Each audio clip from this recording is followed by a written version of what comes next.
بسم اللہ الرحمن الرحیم۔ السلام علیکم۔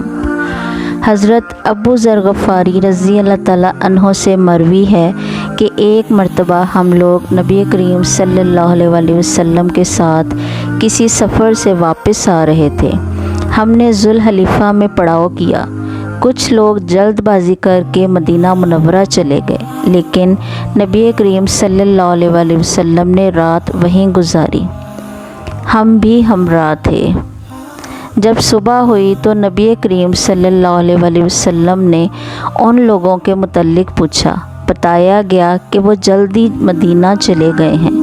نبی کریم صلی اللہ علیہ وسلم نے فرمایا، ابھی تو یہ مدینہ منورہ اور عورتوں کی طرف جلدی سے چلے گئے ہیں، لیکن ایک وقت ایسا ضرور آئے گا جب یہ مدینہ منورہ کو بہترین حالت پر ہونے کے باوجود چھوڑ جائیں گے۔ پھر فرمایا، عنقریب یمن کے جبل اوراق سے ایک آگ نکلے گی جس سے بصرہ کے جوان اونٹوں کی گردنیں دن کی روشنی کی طرح روشن ہو جائے گی۔ حضرت ابو ذر غفاری سے مروی ہے کہ میں نبی کریم صلی اللہ علیہ وسلم کی خدمت کرتا تھا۔ جب اپنے کام سے فارغ ہوتا تو مسجد میں آ کر لیٹ جاتا۔ ایک دن میں لیٹا ہوا تھا کہ نبی کریم صلی اللہ علیہ وسلم تشریف لائے اور مجھے مبارک پاؤں سے ہلایا۔ میں سیدھا ہو کر اٹھ بیٹھا۔ نبی کریم صلی اللہ علیہ وسلم نے فرمایا، اے ابو ذر، تم اس وقت کیا کرو گے جب تم مدینہ سے نکال دیے جاؤ گے؟ عرض کیا، میں مسجد نبوی اور اپنے گھر لوٹ جاؤں گا۔ نبی کریم صلی اللہ علیہ وسلم نے فرمایا، اور جب تمہیں یہاں سے بھی نکال دیا جائے گا تو کیا کرو گے؟ میں نے عرض کیا، اس وقت میں اپنی تلوار پکڑوں گا اور جو مجھے نکالنے کی کوشش کرے گا اسے اپنی تلوار سے ماروں گا۔ نبی کریم صلی اللہ علیہ وسلم نے یہ سن کر اپنا دست مبارک میرے کندھے پر رکھا اور 3 مرتبہ فرمایا، ابو ذر، درگزر سے کام لو، وہ تمہیں جہاں لے جائے وہاں چلے جانا، اگرچہ تمہارا حکمران ایک حبشی غلام ہی ہو۔ حضرت ابو ذر فرماتے ہیں کہ جب مجھے ربضہ کی طرف جلا وطن کیا گیا اور نماز کھڑی ہوئی تو ایک سیاہ فام آدمی نماز پڑھانے کے لیے آگے بڑھا، جو وہاں زکوٰۃ کے جانوروں پر مامور تھا۔ وہ مجھے دیکھ کر پیچھے ہٹا اور مجھے آگے کرنا چاہا، تو میں نے اس سے کہا کہ تم اپنی جگہ ہی رہو، میں نبی کریم صلی اللہ علیہ وسلم کے حکم پر عمل کروں گا۔ حضرت ابو ذر غفاری رضی اللہ تعالیٰ عنہ رسول اللہ صلی اللہ علیہ وسلم کے خاص صحابہ میں سے تھے۔ ان کا شمار سابقون الاولون میں ہوتا ہے۔ رسول اللہ صلی اللہ علیہ وسلم ان پر خصوصی شفقت فرمایا کرتے تھے۔ جب وہ مسجد نبوی صلی اللہ علیہ وسلم میں ہوتے تو آپ صلی اللہ علیہ وسلم سب سے پہلے انہی کو مخاطب فرماتے اور رسول اللہ صلی اللہ علیہ وسلم کے منظور نظر تھے اور انہیں خلیل رسول اللہ صلی اللہ علیہ وسلم کہا جاتا تھا۔ حضرت ابو ذر غفاری رضی اللہ تعالیٰ عنہ کہتے ہیں کہ مجھے میرے خلیل یعنی رسول اللہ صلی اللہ علیہ وسلم نے 7 باتوں کا خاص طور پر حکم دیا ہے۔ پہلی بات جو آپ صلی اللہ علیہ وسلم نے مجھے ارشاد فرمائی وہ یہ ہیں کہ مساکین اور غریب لوگوں سے محبت رکھو۔ رسول اللہ صلی اللہ علیہ وسلم نے تعلیم دی ہے کہ مفلس لوگ حقیر نہیں ہوتے، اگر وہ احکام الہی کی پابندی کرنے والے اور قناعت پسند ہے تو مالداروں سے اچھے ہیں۔ دوسری نصیحت جو اللہ کے رسول صلی اللہ علیہ وسلم نے ارشاد فرمائی وہ یہ ہے کہ میں ان لوگوں پر نظر رکھو جو مجھ سے نیچے درجے میں ہیں، یعنی جن کے پاس دنیاوی زندگی کا سامان مجھ سے کم ہے، اور ان پر نظر نہ رکھو جن کی مالی حالت مجھ سے اچھی ہے۔ ظاہر ہے کہ اگر آدمی اپنے سے کم تر حیثیت کے لوگوں کو دیکھے گا تو اس میں شکر کے جذبات پیدا ہوں گے۔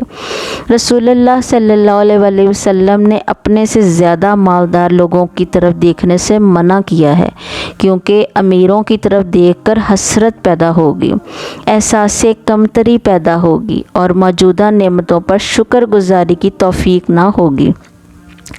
حضرت ابو ذر رضی اللہ تعالیٰ عنہ کہتے ہیں تیسری بات جو آپ صلی اللہ علیہ وسلم نے مجھے ارشاد فرمائی وہ یہ ہے کہ میں اپنے اہل قرابت کے ساتھ صلہ رحمی کروں، یعنی قریبی رشتہ داروں کے ساتھ تعلق جوڑ کر رکھو اگرچہ وہ مجھ سے ناتا توڑیں۔ عام طور پر رشتہ داروں میں رنجیاں پیدا ہو جاتی ہیں جو طول پکڑ لیں تو عداوت تک پہنچ جاتی ہیں۔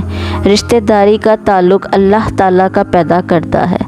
رسول اللہ صلی اللہ علیہ وسلم نے فرمایا کہ قطع رحمی کرنے والا یا قریبی رشتہ داروں کے ساتھ تعلق توڑنے والا جنت میں داخل نہیں ہوگا۔ حضرت ابو ذر رضی اللہ تعالیٰ عنہ فرماتے ہیں کہ چوتھی بات جو میرے خلیل صلی اللہ علیہ وسلم نے مجھے فرمائی وہ یہ ہے کہ میں کسی شخص سے کوئی چیز نہ مانگوں۔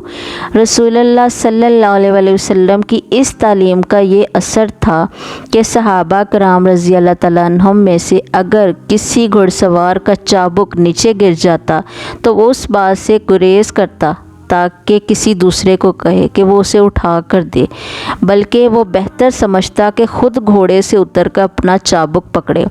رسول اللہ صلی اللہ علیہ وسلم کا ارشاد ہے کہ اپنی حاجت کے لیے اللہ تعالیٰ سے سوال کرو، اگر جوتے کا تسمہ بھی مانگنا ہو تو اللہ سے مانگو، اس سے توکل اور راضی برضائے رب کی نعمتیں میسر آتی ہیں۔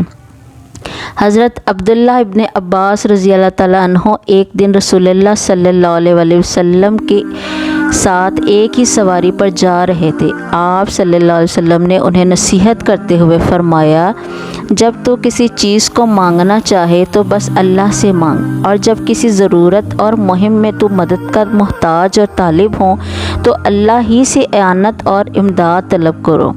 حضرت ابو ذر رضی اللہ تعالیٰ عنہ کہتے ہیں کہ پانچویں بات جو مجھے نبی کریم صلی اللہ علیہ وسلم نے ارشاد فرمائی وہ یہ ہے کہ میں ہر موقع پر حق بات کہوں اگرچہ وہ لوگوں کو کڑوی لگے۔ آپ صلی اللہ علیہ وسلم نے فرمایا، جابر حکمران کے سامنے کلمہ حق کہنا سب سے بڑا جہاد ہے۔ حضرت ابو ذر رضی اللہ تعالیٰ عنہ نے رسول اللہ صلی اللہ علیہ وسلم کی اس بات پر یہاں تک عمل کیا کہ آپ صلی اللہ علیہ وسلم نے ان کے متعلق فرمایا، آسمان کسی ایسے شخص پر سایہ فگن نہیں ہوا اور زمین نے کسی ایسے شخص کو کندھوں پر نہیں اٹھایا جو ابو ذر رضی اللہ تعالیٰ عنہ سے زیادہ سچی زبان رکھتا ہو۔ حضرت امیر معاویہ شام کے گورنر تھے اور وہ اپنا محل تعمیر کروا رہے تھے۔ حضرت ابو ذر رضی اللہ تعالیٰ عنہ نے دیکھا تو حضرت امیر معاویہ رضی اللہ تعالیٰ عنہ سے مخاطب ہو کر کہا، اگر اس محل کی تعمیر اللہ کے مال سے ہو رہی ہے تو خیانت ہے، اور اگر اس پر اپنا مال خرچ کر رہے ہو تو یہ اسراف ہے۔ حضرت ابو ذر رضی اللہ تعالیٰ عنہ کہتے ہیں، رسول اللہ صلی اللہ علیہ وسلم نے مجھے چھٹا حکم یہ دیا کہ میں کسی ملامت کرنے والے کی ملامت سے نہ ڈروں۔ حضرت ابو ذر رضی اللہ تعالیٰ عنہ اس معاملے میں انتہائی دلیر اور بے باک تھے۔ حضرت ابو ذر رضی اللہ تعالیٰ عنہ کہتے ہیں، آخری بات جس کا آپ صلی اللہ علیہ وسلم نے اس موقع پر مجھے حکم دیا تھا کہ وہ یہ تھی کہ میں کثرت سے کلمہ پڑھتا رہوں، کیونکہ یہ کلمہ اس خزانے سے آیا ہے جو عرش کے نیچے ہے، اور یہ وہ خزانہ ہے جہاں تک کسی کی دسترس نہیں۔